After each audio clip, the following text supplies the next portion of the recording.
ta liberté. Elle s'arrête là où commence le droit de l'autre. Nañu respecter te bàyyi les dénis. Sénégal, le problème fondamental c'est le manque de respect. Nous ne nous respectons pas. Voilà. Et ce manque de respect là, il faut le corriger. Bo faré far nga, bo contre nga. C'est des expressions de liberté de personne. Nañ ko respecter. Kenn nak mënatul a toog aujourd'hui di wax ne da ngay yar sénégalais yi.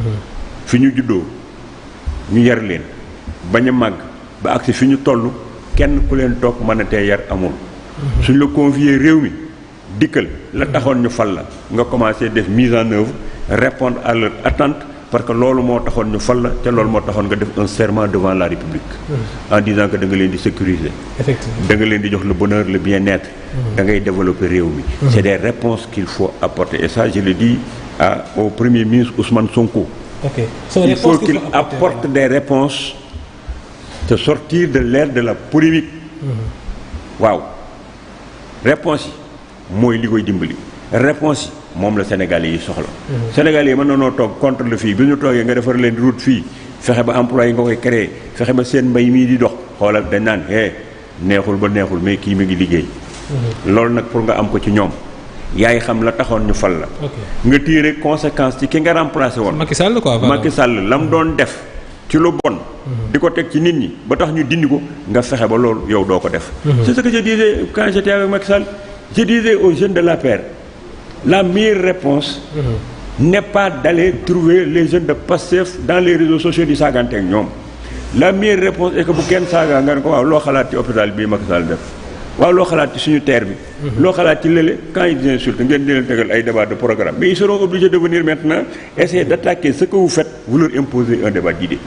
Mais nag quand les gens n'écoutent pas n'élabore pas ñu defee ni dem toog ci plateau di saaga moo lay jox ay poste et c'est le président Macky Sall qui a encouragé ça. Les gens ne donnaient aucun sens au débat. Ne donnaient aucune place aux sachants et aux experts qui étaient dans Benno Bokk Yaakaar. La preuve ñu ngi koy soog a gis. Alors maintenant le retour de bâton va avoir lieu. Que ce soit l'opposition qui était là di saaga. Aujourd'hui saaga yooyu ñu doon def moom la leen nit ñi di delloo. ñii tam ba nekkee ci kaw ñii tam ba nekkee ci kaw bëgguñu woon ku leen saaga kon warunoo saaga kenn. Saaga ci boppam moo baaxul. Invective moo baaxul. Nous avons l'habitude de ne pas compter sur nous-mêmes, de prendre l'exemple sur les autres. Oui, allons-y. La France que nous citons, les États-Unis que nous faisons comme modèle. Est-ce que da nga leen a gis ci ay plateau gars yi toog foofu au lieu que ñu wax ay affaire ay programme ñuy saagante ndey. laaj naa la. Plateau yi ngay gis France 24 ak ay CNN ak affaire yooyu di ko def xoolal c'est des débats de programme c'est des débats de programme moo tax man ma indi woon fi l'expression qui a été reprise par beaucoup de monde débattons sans nous battre parce que ay xalaat la nit ñi di war a demee te loolu ñuy def nag di indi ay saaga moo tax ba borom xam-xam yi bàyyi plateau yi dem toog seen kër parce que du ñëw di def émission ak ku xamul dara loo wax mu weddi ko ak koo xam ne ci réseaux sociaux yi lay nekk day xool est-ce que kii Pastef la bokk ou bien est-ce que kii moom benn bokk yaakaar la yor mu ñëw yor smart funam dara intéressé ci yi dañuy wax lu di la saaga ba émission bi jeex keneen ki itam di la faral ba émission bi jeex ça c'est pas bien. Il faut que nous rompions avec ces choses-là si nous voulons être encore un pays debout puis fertiliser, de mettre ensemble ces intelligences pour répondre aux défis du monde qui nous a. Voilà, donc président kon su ma déggee sa cadre da ngay jàpp régime Macky Sall erreur gi mu def da ngay bañ ñi tamit daal di tàbbi ci erreur boobu quand même voilà. waaye yow loolu man jarul ma di ko jàngal benn sénégalais. nee naa leen di président Macky Sall ba muy soog a toog dama ne ko jëlal PDS nga def ko sa miroir lu mu doon def ci lu baax jëlal lu mu doon def ci lu bon évite. mu laa doon wax Macky Sall de. même PDS dama ko doon wax ne leen bàyyi leen di wax parti socialiste moo fi def lii moo fi def lii moo fi def lii l'ère du parti socialiste c'est terminé sanctionné leen yéen a fi nekk jëf leen. président Macky Sall ñëw ma di wax la même chose jël leen miroir ngeen def ko PDS lu fa baax jël leen lu fa bon jël leen te ngeen jëf moo tax ñu fal leen. ñii ñoom président Diomaye ak premier ministre Ousmane Sonko. li ñu vivroon ci PDS ak ni APR ak ni APR doon def. nañu fexe ba ñoom bu ñu def loolu nañu def le contraire. pour que si population yi adhéré ci li ñuy def. Les discours d'opposition ne sont pas les discours de pouvoir. am na différence quoi voilà. mais opposition yi ngay comporté xoolal le discours de conquête du pouvoir. bokkut ak le discours de gestion du pouvoir. le discours de conquête du pouvoir. discours boo xam ne bii da nga ko wékk ci d'abord bu ko yàq. freiné waa ji du dem parce que ñoom pour ñoom maa ngi doon discuter ak mon ami Sarré. bi ma nekk le rôle de l'opposition c'est de déconstruire. moi j'avais une autre conception de l'opposition. man le rôle de l'opposition c'est pas de déconstruire c'est de faire des politiques alternatives pour que ñii yore réew mi mën a changer même suñu jëlee sa idée.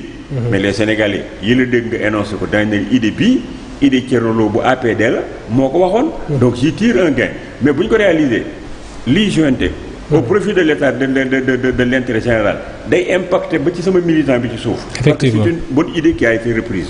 donc opposition c'est de faire des propositions alternatives ak it seen xam-xam may leen li waa ji di nëbb ñoom ñu mën koo jël feeñal ko pour que presse bi ak journalistes yi ñëpp xam ko. pour que ñii mën a corriger. une opposition elle est bonne dans une démocratie. ok il faut écouter l'opposition te les débats bi ñu war a def nii entre opposition ak ñu nekk ci pouvoir bi c'est de régler li ñu doon réclamer ñoom bañ nekkee ci opposition bi. kon président dafay tax par exemple ma ñëw sama question. nouvelle opposition non maagali ci allez-y voilà. parce que opposition bi. ñoom ñëpp dañ doon wax naan dañ bëgg le statut de l'opposition ñu régler ko. nan ko régler opposition bi dañ doon wax naan nous voulons un bulletin unique nañu def bulletin unique. def ko parce que ñëpp ko doon réclamer am nañ possibilité aujourd'hui d'avoir un consensus il faut que les points de consensus ñu mettre ko en œuvre tout de suite ñu avancer comme am nañ ay institutions très fortes léegi les points de consensus qui renforcent notre démocratie nañ ko def dans tous les domaines nañ jël consensus ñu régaler ko ce sera pour l'intérêt des Sénégalais parce que ces jeunes-là ont besoin d'emploi le secteur privé a besoin d'être payé, d'être développé pour mieux impacter et puis pour mieux employer yooyu ay consensus la ñun ñëpp ñoo ci d'accord kon nañu ko jëf. donc président dafay tax yaa ngi wax sànq ci opposition bi nu comportement en nouvelle opposition noo gisee configuration nouvelle opposition bi quand même gis nañu Bougane Gueye Dany Thierno Bocoum est-ce que façon bi la ñu war a opposer ou quand même face à ce régime. amul y a pas une façon de s'opposer parce que dégguma leen ñuy saaga ndey.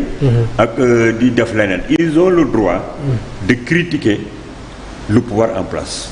Ils ont le droit d'émettre des idées de la même manière la paire kenn waru ko mën pousser mu nekk léegi opposition buy saaga ak buy sànni ay xeer.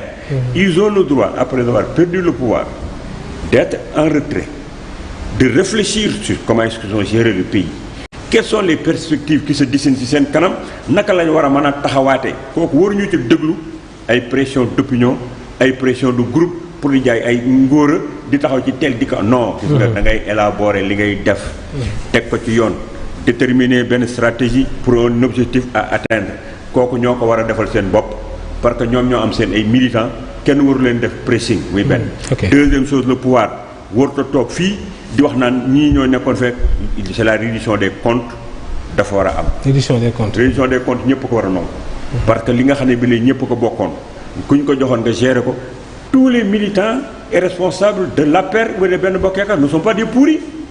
Eux-mêmes seen biir ñoo la gënoon a xam bi ñu nekkee ak le président Macky Sall quels sont les gens qui étaient très bien servis et qui ne servaient pas la République. ñoom ñoo la ko gën a xam donc y a pas un consensus sur la malgouvernance au sein de Benno Bokk Yaakaar. Il y a pas un consensus sur la même malversation. Il y a des jeunes de Benno Bokk Yaakaar qui ont quitté l'extérieur que je connais qui m'a fréquenté. ki ma demandé pour que ma di leen yóbbu ci Macky Sall te dox naa ci lu bari yoo xam ni mosuñu toog ak président Macky Sall. mosuñu am dara ci président Macky Sall amuñu emploi amuñu xaalis mais ils avaient fait une option et de vivre avec un espoir. que demain ça va changer ces jeunes là lu tax ñu bëgg leen a caricaturer comme des gens qui ont fait de la malgouvernance comme des gens qui sont pas des patriotes comme des gens qui sont et ils ont le savoir c'est des gens très structurés que j'ai rencontrés là-bas. De la même manière au niveau de Pastef il y a des jeunes qui se sont sentis exclus. Ah bon, exclus? Oui, et qui se battaient pour que les gens changent, pour que nous puissions bopp. Ils ont donné des vies, ils ont perdu des membres, ils ont vécu en prison, ils ont vécu du n'importe quoi. Projet bi quoi, voilà. Je ne parle pas de projet. Okay. Moi, je dis c'est des jeunes qui se sont avancés pour un mieux-être. Voilà. Mieux-être pour une façon de bien gouverner le Sénégal. Mieux-être pour que ñoom ñu tekki. ñeneen ñi nga xam ne bi toog nañ fi amuñu ko ñu ngi fi toog ñeneen ñi jël nañ ba nit mi di dem.